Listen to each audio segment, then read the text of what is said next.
धूप जलाकर दरगाह जैसा माहौल तैयार कर वहाँ काम कर।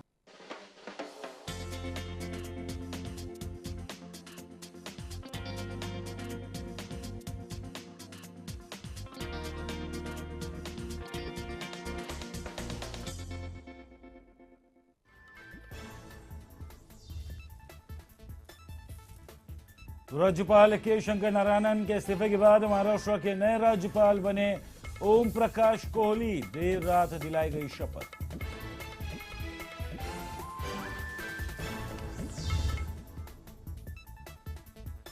मध्य प्रदेश के सतना के तट के कामता नाथ मंदिर में भगदड़ मची। भगदड़ मचने से 10 लोगों की मौत।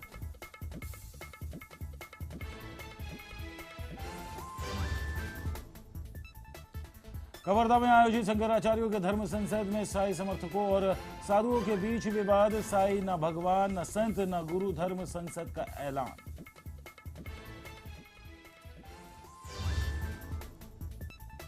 मनसे प्रमुख राज ठाकरे का बयान। चुनाव आयोग को चुनाव की तारीखें घोषित करने की दी नसीहत। कहा चुनाव पर अब तक सस्पेंस क्यों।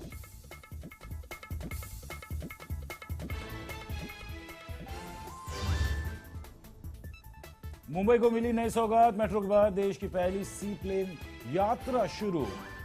2.5 से 3 घंटे में तय करेगी मुंबई से लोनावला की दूरी।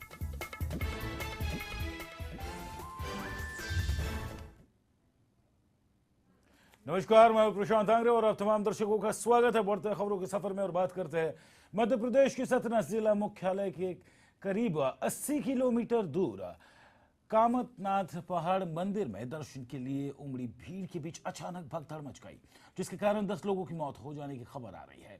जबकि इस भगदड़ में 60 से ज्यादा लोग दबकर जख्मी होने की बात कही जा रही है।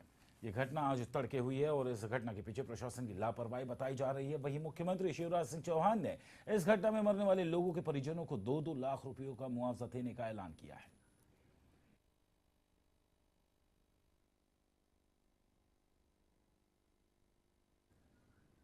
छत्तीसगढ़ के कवर्धा में आयोजित शंकराचार्यों के धर्म संसद में साईं बाबा पर फैसला लिया गया है।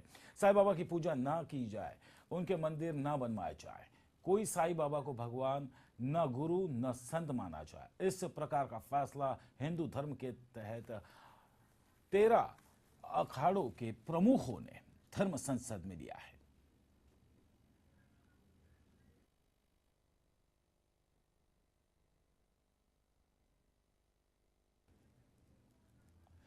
धर्म संसद के दौरान किस तरह साई के समर्थकों से साधुओं ने बदसलूकी की गई, आइए आपको दिखाते हैं। नहीं, आप सुनिए, आप बोलिए। आप ये बताइए कि आपने अभी जो बात की, लिया जाएगा बहन जी, यहाँ से भी माइक लिया जाएगा मेरे से। आप ये बताइए कि आपने अनशन की बात की है, आप वहाँ से जवाब जो मांग रहे हैं वो पूछिए। जी जी जी, आप शंकराचार्य भक्तों को चैलेंज कर रहे हैं। मैं शंकराचार्य के चरणों में बैठा हूँ और हम तुम्हारे साथ हैं अनशन के लिए। आओ बैठो, मैं चैलेंज करता हूँ। शंकराचार्य भगवान के चरणों में बैठता हूँ अनशन के लिए। आज के बाद से पानी नहीं पीऊंगा, पानी नहीं पीऊंगा। महाराज के चरणों में बैठता हूँ। आजा बैठ जा। आइए बैठ गया, आप बैठ जा। आप बैठ जा। उनको बोलने तो दीजिए, जो प्रश्न है वो सुनने तो दीजिए। आकर के बैठ जाओ भाई, मैं बैठ रहा हूँ।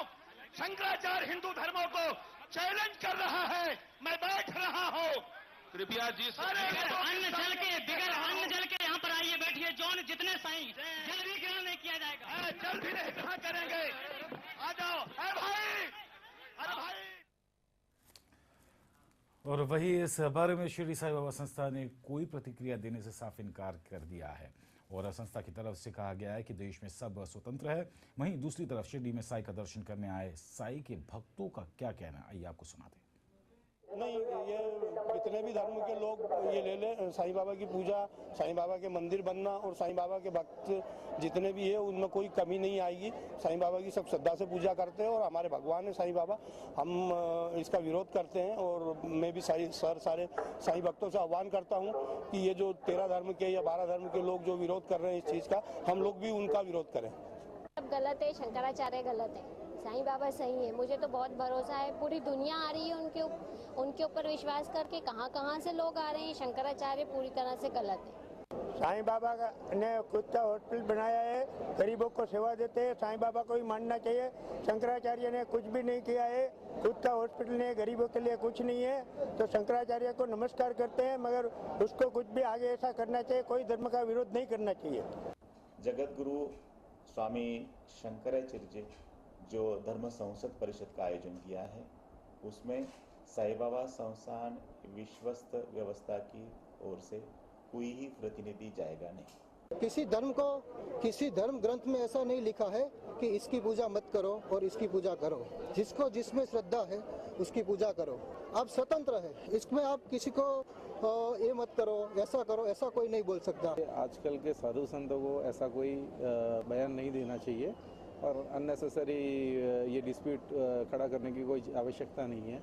ये पब्लिक की आस्था का सवाल है एंड वो लोग को अपने हिसाब से करने देना चाहिए। किसको भगवान मानना चाहिए, किसको क्या बिलीफ रखना चाहिए, इन सब डिस्प्यूट में पड़ के पब्लिक में अननेसेसरी झगड़ा या कम्युनल डिस्प्यूट क्यों करना है। वो लोग बहुत ऊंचे पद पर है, उनको अपने आप अपना जो भी है भगवान का नाम दीजिए, जो आपको पसंद है वो कीजिए। इतना सारा होबाला मचाने की कोई ज़रूरत ही नहीं है। यहाँ जो लाखों लोग आते हैं दर्शन करने के लिए, किसी आस्था की वजह से ही आते हैं। अगर लोग मानते हैं तो उसमें क्या बुराई है। धर्म तो मन से होता है, किसी के कहने से थोड़ा ना होता है।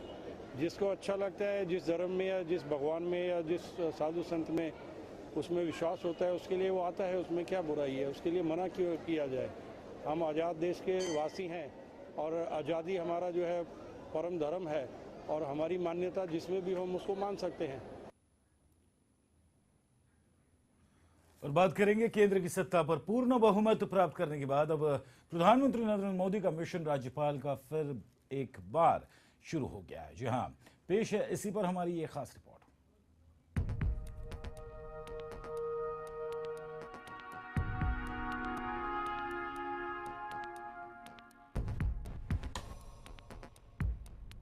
किसी भी राज्य में राज्यपाल का पद सबसे ऊंचा होता है और इस पद पर नियुक्त व्यक्ति का चुनाव संवैधानिक होता है।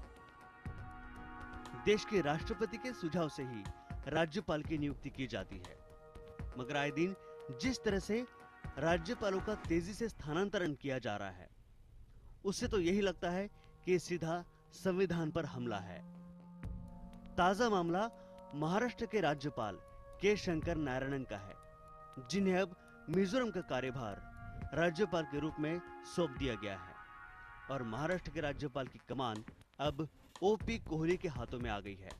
अब तक 6 राज्यपालों को बीजेपी के शासनकाल में आने के बाद हटा दिया गया, जिसमें गुजरात की कमला बेनीवाल, उत्तर प्रदेश के बीएल जोशी, राजस्थान की मार्गरेट अल्वा, बंगाल के एमके नारायणन, केरल की शीला दीक्षित और त्रिपुरा के राज्यपाल देवेंद्र कुर का नाम शामिल है। अब इसी श्रृंखला में महाराष्ट्र के राज्यपाल के शंकर नारायणन का नाम जुड़ गया है। सरकारी कमीशन का साफ कहना है कि किसी क्षेत्र में अहम योगदान राज्य से बाहर वाले और राजनीति से परे व्यक्ति को ही राज्यपाल के पद पर नियुक्त किया जाना चाहिए। मगर बीजेपी ये किस तरह की राजनीति खेल रही है कि एक के बाद एक राज्यपालों का लगातार स्थानांतरण किया जा रहा है, वो भी बिना किसी ठोस आधार पर। Bureau report, lemon news, Mumbai.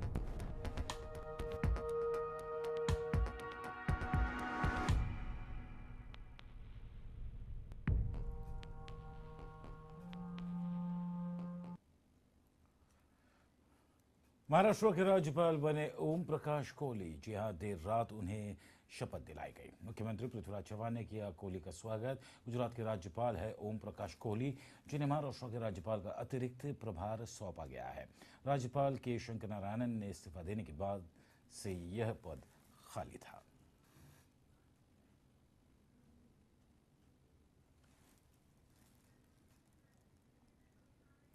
वही महाराष्ट्र के राज्यपाल के शंकर नारायणन ने इस्तीफा देने के बाद क्या कुछ कहा, ये आपको सुनाते हैं। She is saying, sir, are you going to accept the post of Mizoram governor or you are resigning? Sir, I resign.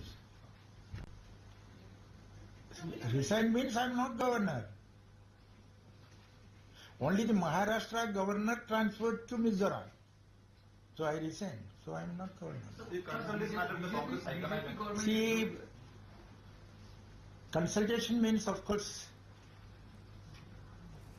I might have consulted with my friends and all that. बात करेंगे मनसे प्रमुख राज ठाकरे की, जहां उन्होंने एक बयान दिया जिसमें राज ठाकरे ने चुनाव आयोग से चुनाव की तारीखें जल्द घोषित करने को कहा है। राज ठाकरे ने कहा है कि चुनाव आयोग को चुनाव पर सस्पेंस नहीं रखना चाहिए और जल्द ही चुनाव की तारीखों की घोषणा कर देनी चाहिए।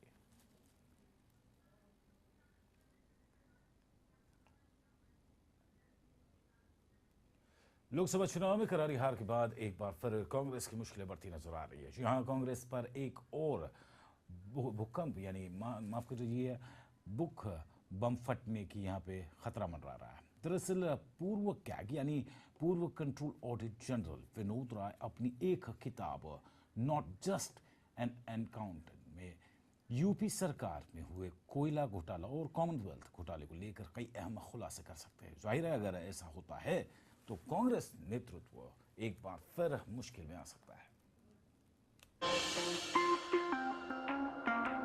लोकसभा चुनावों में शर्मनाक हार झेलने के बाद कांग्रेस की मुश्किलें बढ़ती ही जा रही हैं। पीसी पारेख, संजय बारू और नटवर सिंह की किताबों से कांग्रेस के शीर्ष नेतृत्व की पोल खुलने के बाद अब पूर्व कैग का बुक बम कांग्रेस नेतृत्व पर गिरने वाला है। बताया जा रहा है कि इस किताब में विनोद राय ने लिखा है कि यूपीए के नेताओं ने कोलगेट और कॉमनवेल्थ गेम घोटालों की रिपोर्ट से कई नामों को हटाने के लिए दबाव डाला था। निश्चित है कि इस खुलासे से कांग्रेस नेतृत्व की फजीहत हो सकती है और उसकी बची कुछ साख भी मिट्टी में मिल सकती है। इसके साथ ही किताब में पूर्व प्रधानमंत्री मनमोहन सिंह की सबरंग सहयोगियों के आगे बेबसी का भी जिक्र है। 15 सितंबर को रिलीज होने जा रही राय की किताब नॉट जस्ट एन अकाउंटेंट में विस्तार से पता चलेगा कि किस तरह उस वक्त के प्रधानमंत्री मनमोहन सिंह के फैसले से देश को बड़ा नुकसान हुआ था। एक अंग्रेजी अखबार में छपी खबर के मुताबिक पूर्व कैग अध्यक्ष ने कहा, नेता लोग मेरे घर आए और CWG और कोयला आवंटन मामले में कुछ लोगों का जिक्र ना करें और उन्हें बचाने की बात कही। राय का कहना है कि उन्होंने अपनी किताब में और भी बहुत कुछ लिखा है। हालांकि विनोद राय ने उन लोगों का नाम बताने से इनकार कर दिया जिन्होंने उन लोगों के नाम हटाने के लिए दबाव डाला था, लेकिन उन्होंने कहा है कि अपनी किताब में उन्होंने विस्तार से लिखा है कि किन हालात में कैसे कैसे उन पर दबाव डाला गया और क्या क्या कहा गया। राय की किताब में 15 चैप्टर होंगे जिनमें उनकी प्रधानमंत्री मनमोहन सिंह और यूपीए के अहम पदाधिकारियों से हुई बातों का भी जिक्र होगा। राय की ये किताब प्रधानमंत्री मनमोहन सिंह के कार्यकाल को लेकर है। पूर्व कोयला सचिव पीसी पारेख और पूर्व प्रधानमंत्री मनमोहन सिंह के मीडिया सलाहकार संजय बारू और नेहरू गांधी परिवार के करीबी रहे नटवर सिंह की किताबें भी कुछ ऐसे ही खुलासे कर चुकी हैं। Bureau report, lemon news. Mumbai के मातोश्री पर शिवसेना पक्ष प्रमुख उद्धव ठाकरे ने बैठक बुलाई, जहां पर शिवसेना नेता संजय राउत ने पाकिस्तान के खिलाफ सामना में लिखे लेख पर अपनी राय साफ करते हुए नरेंद्र मोदी सरकार के पाकिस्तान के खिलाफ सख्त से सख्त कदम उठाने को कहा है। हाँ, बातचीत चल रही है, सब अच्छे, एकदम नॉर्मल है। सर, ये सारे टेस्ट जो है क्या इसमें 24 आवर्स लगेंगे, उनको यहाँ पर रखा जाएगा? कल सुबह में हम आपको रिपोर्ट आने के बाद में कुछ आगे बता सकते हैं। उनको मिलने दिया जा रहा है क्या बाकी लोगों से? उनके जो मिलने वाले वो आके मिलते हैं। सर, कौन पाकिस्तान न कभी सुधरेगा और न हिंदुस्तान को शांति से जीने देगा। और पाकिस्तान से जो वार्ता होती है, चर्चा होती है, ये रोकने के लिए, ये रोकने का समय है। अब हिंदू हृदय सम्राट शिवसेना प्रमुख बाला साहब ठाकरे जी की हमेशा भूमिका रही है कि पाकिस्तान के साथ किसी भी तरह से रिश्ते नहीं रखने चाहिए, न वार्ता होनी चाहिए, क्योंकि पाकिस्तान के इरादे कभी सही नहीं रहे। तो हमारी ये मांग रहेगी शिवसेना की, हमारी सरकार से, मोदी जी की सरकार से, कि बस हो गया चर्चा और वार्ता, अब पाकिस्तान को ठोक दो, ठोकने की भाषा करो।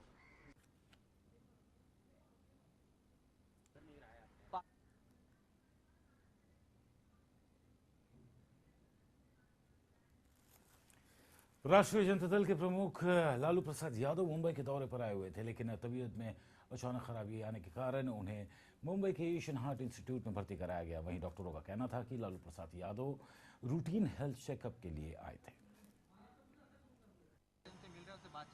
हाँ, बातचीत चल रही है, सब अच्छे एकदम नॉर्मल है। सर ये सारे टेस्ट जो है क्या इसमें 24 आवर्स लगेंगे, उनको यहाँ पर रखा जाएगा? कल सुबह में हम आपको रिपोर्ट आने के बाद में कुछ आगे बता सकते हैं। उनको मिलने दिया जा रहा है क्या बाकी लोगों से? उनके जो वेल विशर्स हैं, उनके जो मिलने वाले वो आके मिलते हैं उन्हें। सर कौन से डॉक्टर की देख रेख में उनका पूरा? डॉक्टर रमाकांत पांडा है, उनकी देख रेख में ये सब जाँच। नासिक जिले के नासिक रोड देवलाली चुनाव क्षेत्र के शिवसेना विधायक बबन शंकर घोलप पर आय से अधिक संपत्ति रखने के मामले में कोर्ट से दोषी पाए जाने के बाद महाराष्ट्र के राज्यपाल ने उन्हें चुनाव लड़ने की रोक लगाई है।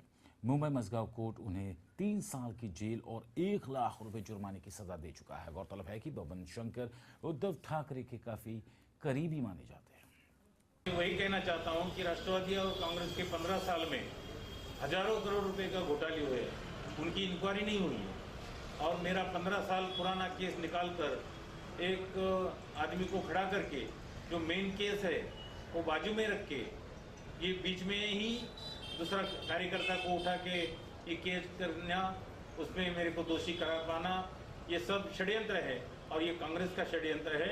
मगर लोग जानते हैं मैं 25 साल से एक क्षेत्र से चुन के आता हूँ, आज मैं 60 साल का हो गया हूँ। लोग मुझे अच्छी तरह पहचानते हो, मैं कितना अच्छा हूँ कितना नहीं हूँ और मेरे बारे में लोगों को पूरा पता है। मगर ये षड्यंत्र जो है वो कोर्ट के भी ध्यान में आ जाएगा और मुझे विश्वास है कि न्याय देवता मुझे जरूर न्याय दिला करेंगे।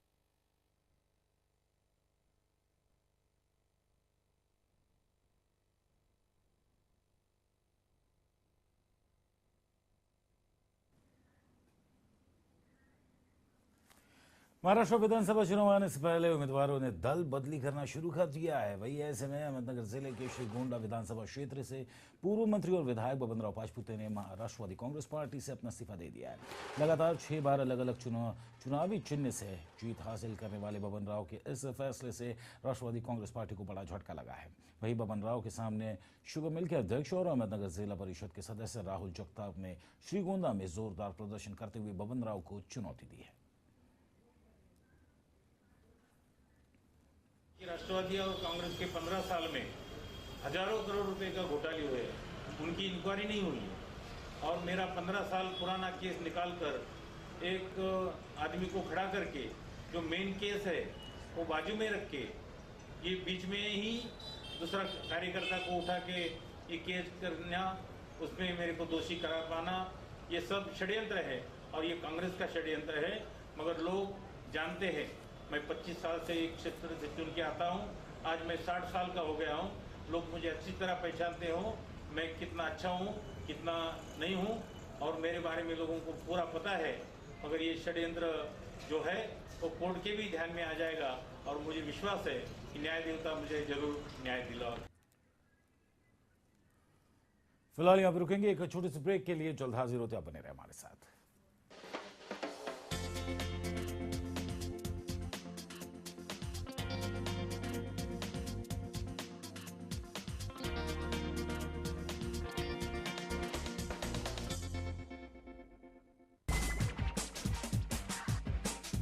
मार्केट समझना नहीं है कोई रॉकेट साइंस। लॉजिकल होते हैं इसके लोज और हाइज। जब अनलॉक होगा ये लॉजिक, तब फिर आपकी इन्वेस्टमेंट करेगी मैजिक। बाजार पर होगी बारीक नजर, हर इन्वेस्टर बनेगा सिकंदर जब देखेगा हमारे साथ लेमन्स स्मार्ट इन्वेस्टर।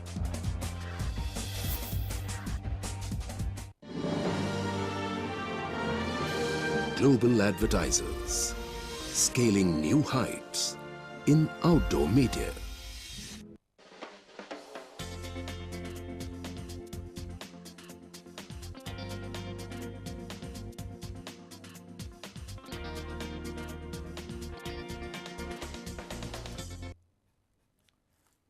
ब्रेक के बाद एक बार फिर आप तमाम दर्शकों का स्वागत है। बढ़ते खबरों के सफर में और बात करते हैं गुजरात में उपचुनाव को लेकर सियासी घमासान शुरू हो गया है।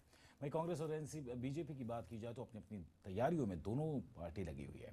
आपको बता दें कि इस बार गुजरात में 9 विधानसभा और 1 लोकसभा सीट पर उपचुनाव होना है। लोकसभा में मिली करारी हार के बाद कांग्रेस अपनी पूरी दमखम से तैयारी में जुट गई है।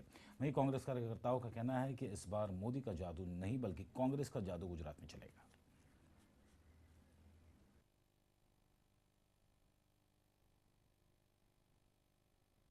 हम उपचुनाव में वापस अपने गुजरात के मुद्दे पर ही चुनाव लड़ने वाले हैं। जो आनंदीबेन नहीं कर पा रही है, अच्छे दिन की बात करके पूरे देश में एक लहर जो उठाई थी, उस मुद्दे को लेके हम लोगों के पास अपनी बात रखेंगे। और ये सिर्फ ख्वाब दिखाते हैं, सिर्फ बातें करते हैं, ग्राउंड रूट पर कोई काम नहीं होता। ये पब्लिक भी अब जान गई है और इसी मुद्दे को लेके हम इस उपचुनाव के इस बारे में जाएंगे। अमेरिका के राष्ट्रपति बराक ओबामा के न्योता देने पर प्रधानमंत्री नरेंद्र मोदी सितंबर महीने में बराक ओबामा से मिलने अमेरिका जाएंगे, जहां पर दोनों के बीच कई मुद्दों पर अहम बातचीत होगी। लेकिन ये विदेश यात्रा खास इसलिए है क्योंकि इस अमेरिकी दौरे पर प्रधानमंत्री नरेंद्र मोदी के साथ 1000 गुजराती समुदाय के लोग भी शामिल होंगे। सरकारी विभाग से लेकर आम जनता तक इस यात्रा में शामिल रहेंगे।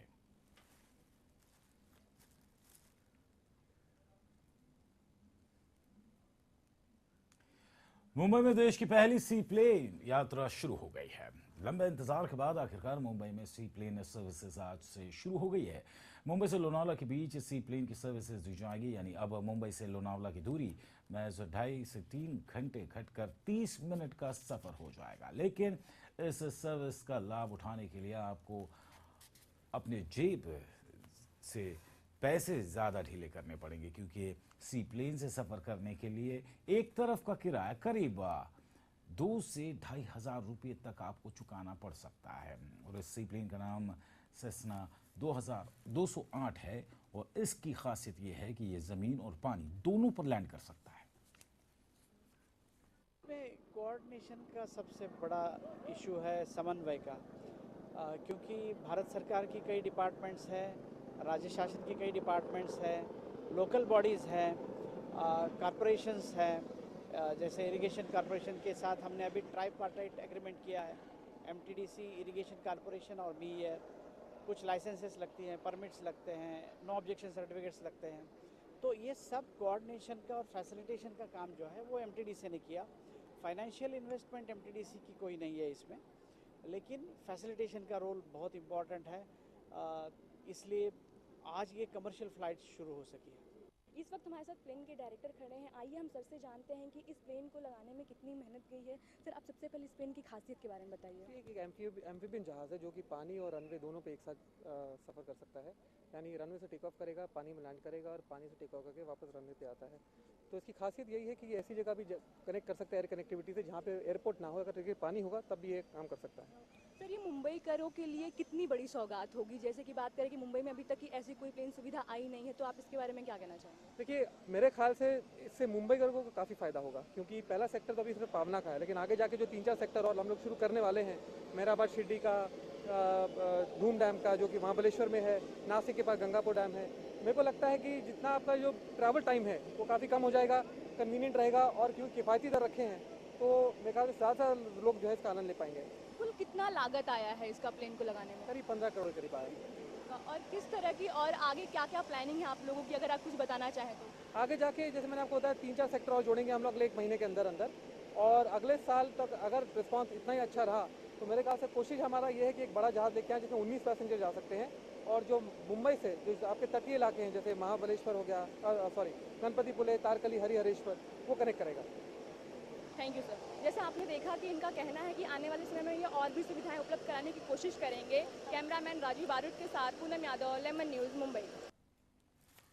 बात करेंगे खापर खेड़ परिसर में एक तरफा प्यार के चलते हर्षल बुरड़कर नामक सिरफिरे आशिक ने 21 वर्षीय प्रियंका रोगनकर नामक छात्रा पर घातक हमला किया और अस्पताल में उपचार के दौरान प्रियंका की मौत हो गई। हमला खंजर से किया गया था। 8 बार खंजर से प्रियंका पर हमला किया गया था। हमले के बाद से खापरखेड़ परिसर में तनाव का माहौल बना हुआ है, जिसके चलते कई पुलिसकर्मियों को इलाके में तैनात किया गया है। लेकिन हमले के बाद से आरोपी हर्षल फरार बताया जा रहा है। 21 तारीख को एक बच्चे पे एक तरफे प्यार में जिसने जो हमला किया था, उसके बारे में आज गाँव करीब सब मिलकर एक निवेदन देने को आए पुलिस स्टेशन को। हमने उनको आश्वासित किया है कि इस गुनहगार को जो अटैक किया है उसको हम त्वरित अटक करेंगे। उसके लिए हमको थोड़ा टाइम चाहिए, हम लोग फरार है, उसके लिए हम जल्द से जल्द उसको अटक करेंगे और उसमें से कार्रवाई करेंगे। इसी तरह इस शहर में जो कॉलेजेस है, उस कॉलेज शुरू होते वक्त शाम में जब कॉलेज बंद होता है उस वक्त उस जगह पुलिस का बंदोबस्त दिया जाएगा। और गाँव में जो टवालखोर करते हैं, जो मोटरसाइकिल पे घूम के छेड़छाड़ करते हैं, उनका भी लिए भी हम बंदोबस्त करेंगे। और जो नाम पब्लिक को मिलते हैं वो हमको, अगर हमको कैसी तरह से हमको नालम दिए तो उस गुनहगारों पे हम थोड़ा कार्य करने के लिए हमने आश्वासन दिया। केलवत के समीप जैतगढ़ रोड पर हुए सड़क हादसे में एक परिवार के 7 लोगों की मौत हो गई। आपको बता दें कि नासिक में रहने वाले तिवारी परिवार मारुति कार से जामसावली में देवी के दर्शन के लिए गया हुआ था। वापस लौटते समय तेज रफ्तार से आ रही ट्रक ने मारुति कार को जबरदस्त टक्कर मारी, जिसके चलते घटनास्थल पर ही 7 लोगों की मौत हो गई। इस हादसे के बाद से तिवारी परिवार काफी सदमे में है।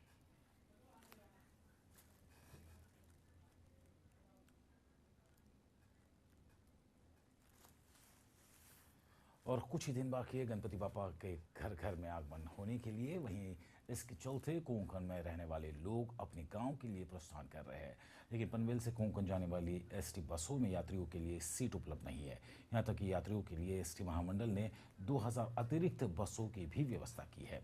इसके बावजूद फिर भी यात्रियों के लिए बस उपलब्ध नहीं है। बताना चाहूंगा कि मैं फिलहाल इस वक्त पनवेल के एसटी स्टैंड पर हूं और आप देख सकते हैं कि यहाँ पे मुसाफिरों की कतार लगी हुई है।